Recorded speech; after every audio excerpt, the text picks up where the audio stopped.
السلام عليكم ورحمة الله وبركاته. الحمد لله رب العالمين. اللهم صل على محمد وعلى آل محمد وبارك وسلم. கண்ணியத்திற்குரிய தோழர்களே, சுனனுர் ரவாத்திப் என்று சொல்லக்கூடிய நபிகள் பெருமானார் ஸல்லல்லாஹு அலைஹி வஸல்லம் அவர்கள் தம்முடைய வாழ்நாளில் தினந்தோறும் தவறாமல் தொழுது வந்த 12 ரக்காத்துகளை பற்றி நாம் பார்க்க இருக்கிறோம்.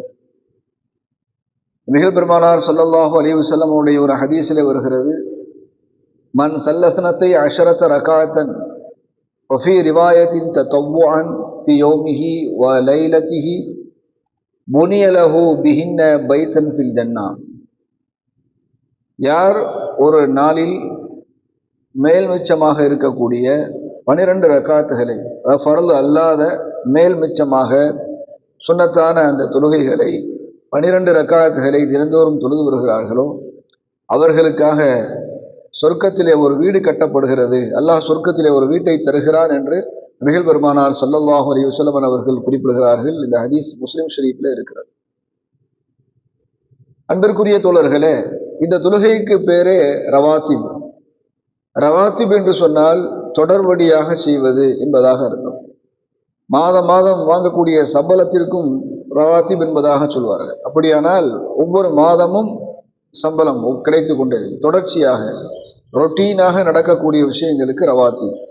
அவர் நபி ஸல்லல்லாஹு அலைஹி வஸல்லம் அவர்கள் இந்த தொழுகைகளை தொடர்ச்சியாக தொழுதிருக்கிறார்கள் என்பதை நாம் பார்க்கின்றோம். இந்த தொழுகையினுடைய சிறப்பை பற்றி இந்த ஹதீஸ் தெளிவாக இருக்கிறது. யார் இந்த 12 ரக்காத்துகள் தினந்தோறும் தொழுது வருகிறார்களோ அவர்களுக்கு அல்லாஹ் தஆலா சொர்க்கத்திலே ஒரு வீட்டை நிர்மாணிக்கிறான் என்பதாக இப்னு உமர் ரலியல்லாஹு அன்ஹு அவர்கள் அறிவிக்கக்கூடிய ஒரு ஹதீஸிலே, ஹஃபில்து மினன் நபி ஸல்லல்லாஹு அலைஹி வஸல்லம் 10 ரகாத்தின் ரகாத்தைனி கப்ல ظுஹ்ரி வ ரகாத்தைனி பஅதஹா வ ரகாத்தைனி பஅதல் மக்ரிபி ஃபீ பைத்திஹி வ ரகாத்தைனி பஅதல் இஷாஇ ஃபீ பைத்திஹி வ ரகாத்தைனி கப்ல சுப்ஹி. இந்த ஹதீஸிலே லுஹருக்கு முன்னால் 2 ரக்காயத்தும் பின்னால் 2 ரக்காயத்தும், மகரிபுக்கு பின்னால் 2 ரக்காயத்து வீட்டிலும், இஷாவுக்கு பின்னால் 2 ரக்காயத்து வீட்டிலும், சுபுலுக்கு முன்னால் 2 ரக்காயத் நபி ஸல்லல்லாஹு அலைஹி வஸல்லம் அவர்கள் தொழுததாக 10 ரக்காயத் தொழுததாக இந்த ஹதீஸில் இருக்கிறது. இன்னொரு ஹதீஸிலே ஆயிஷா ரலியல்லாஹு அன்ஹா அவர்கள் அறிவிக்கக்கூடிய அந்த ஹதீஸிலே, கான லா யதஉ அர்பஅன் கப்ல ظுஹ்ரி வ ரகாத்தைனி கப்ல கதாதி. நபி ஸல்லல்லாஹு அலைஹி வஸல்லம் அவர்கள் ஒருபோதும் விடமாட்டார்கள், லுஹருக்கு முன்னால் 4 ரக்காயத்து தொழுவதை ஒருபோதும் விட்டதில்லை, ஃபஜ்ருக்கு முன்னால் 2 ரக்காயத்து தொழுவதையும் ஒருபோதும் விட்டதில்லை என்பதாக அன்னை ஆயிஷா ரலியல்லாஹு அன்ஹா அவர்கள் அறிவிக்கக்கூடிய ஒரு ஹதீஸ் புகாரி ஷரீஃபில் இருக்கிறது. அப்போ நபிகள் பெருமானார் ஸல்லல்லாஹு அலைஹி வஸல்லம் அவர்கள் லுஹருக்கு முன்னால் 4 ரக்காயத்தை ஒருபோதும் விட்டதில்லை என்பதை நாம் ஹதீஸ்களில் பார்க்க முடியும். எனவே லுஹருக்கு முன்பு 4 ரக்காயத்தும், லுஹர் தொழுகைக்கு பிறகு 2 ரக்காயத்தும், மக்ரிப் தொழுகைக்கு பிறகு 2 ரக்காயத்தும், இஷாவிற்கு பிறகு 2 ரக்காயத்தும், ஃபஜ்ர் தொழுகைக்கு முன்னால் 2 ரக்காயத்தும், இந்த சுன்னத்தான தொழுகைகளை தொழுது கொள்வது சுன்னத்து முஅக்கதாவாக வலியுறுத்தப்பட்ட ஒரு சுன்னத்தாக இருக்கிறது என்பதை நாம் பார்க்கிறோம். ஏனென்றால் காலமெல்லாம் நபிகள் பெருமானார் ஸல்லல்லாஹு அலைஹி வஸல்லம் அவர்கள் இந்த தொழுகைகளை தொடர்ச்சியாக தொழுது வந்திருக்கிறார்கள். ஆனால் பிரயாணத்திலே தொழுதார்களா என்று சொன்னால் பிரயாணத்திலே தொழுததில்லை. இப்னு உமர் ரலியல்லாஹு அன்ஹு அவர்கள் குறிப்பிடுகிறார்கள், ஸஹிப்துன் நபிய ஸல்லல்லாஹு அலைஹி வஸல்லம் ஃபலம் அரஹு யுஸப்பிஹு ஃபி ஸஃபர். நான் நபி ஸல்லல்லாஹு அலைஹி வஸல்லம் அவர்களோடு பயணத்திலே இருந்தேன், பயணத்திலே நபி ஸல்லல்லாஹு அலைஹி வஸல்லம் அவர்களோடு நான் இருந்தேன். ஃபலம் அரஹு யுஸப்பிஹு ஃபி ஸஃபர், சஃபரிலே பயணத்திலே அவர்கள் இந்த சுன்னத்தான தொழுகைகளை தொழுததை நான் பார்க்கவில்லை என்பதாக அவர்கள் குறிப்பிடுகிறார். நபி ஸல்லல்லாஹு அலைஹி வஸல்லம் அவர்கள் பயணத்திலே இருக்கிற போது இந்த சுன்னத்துகளை நபி ஸல்லல்லாஹு அலைஹி வஸல்லம் அவர்கள் தொழுததில்லை.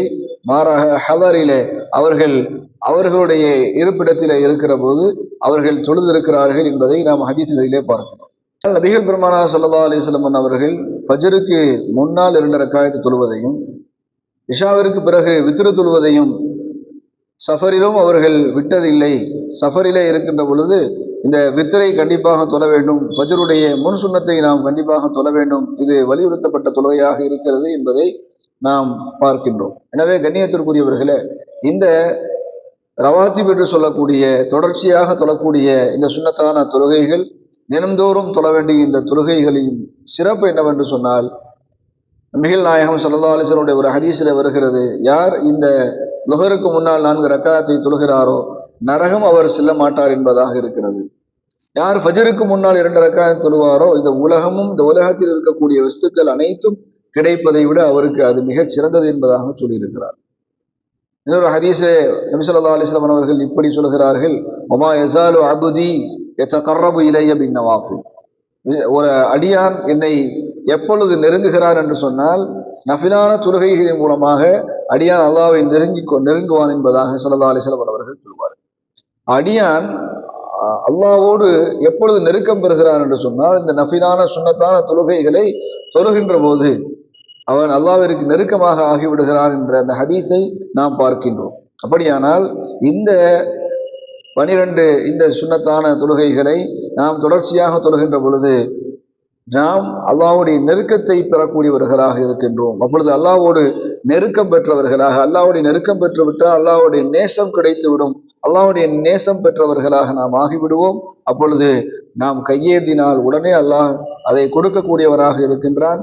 நெருக்கமானவர்கள் எப்படி எதை சொன்னால் நாம் செய்வோமோ அதே போல அல்லாஹ்விற்கு நாம் நெருக்கமாக ஆகிவிட்டால் நம்முடைய துவாக்களை அங்கீகரிக்கின்றான் என்று நம்மை பாதுகாக்கின்றான். இன்னும் எத்தனையோ பல வகையான சிறப்புகள் நமக்கு கிடைக்கக்கூடிய இந்த ஒரு வாய்ப்பு இந்த சுன்னத்தான இந்த தொழுகைகளின் மூலமாக இருக்கிறது என்பதை நாம் புரிந்து கொள்ள வேண்டும். எல்லாவற்றுக்கும் மேலாக நாளை மறுமையிலே உயர்ந்த ஒரு வீட்டை அல்லாஹ் கட்டித் தருகிறான் என்று நபிகள் பெருமானார் ஸல்லல்லாஹு அலைஹி வஸல்லம் அவர்கள் சொல்லியிருக்கிறார். எனவே கண்ணியத்திற்குரிய தோழர்களே, நாயகம் ஸல்லல்லாஹு அலைஹி வஸல்லம் அவர்கள் காலமெல்லாம் தொழுது வந்த இந்த 12 ரக்காத்துகள், சஹாபாக்களுக்கு ஆர்வமூட்டி சொன்ன இந்த 12 ரக்காத்துகள், அல்லாஹ்வுடைய நெருக்கத்தை பெற்றுத்தரக்கூடிய இந்த 12 ரக்காத்துகள், நரகத்திற்கு செல்லாமல் பாதுகாக்கக்கூடிய இந்த 12 ரக்காத்துகள், இந்த தொழுகைகளை நாம் வாழ்நாளில் நாம் முழுமையாக கடைபிடிக்கும் பாக்கியத்தை அல்லாஹ் நமக்கும் முழு உலகத்தில் வாழக்கூடிய அனைத்து சகோதர சகோதரிகளுக்கும் இந்த பாக்கியத்தை தந்தருள் புரிவாராக. ஆமீன். அஸ்ஸலாமு அலைக்கும் வரஹ்மத்துல்லாஹி வபரகாத்துஹு.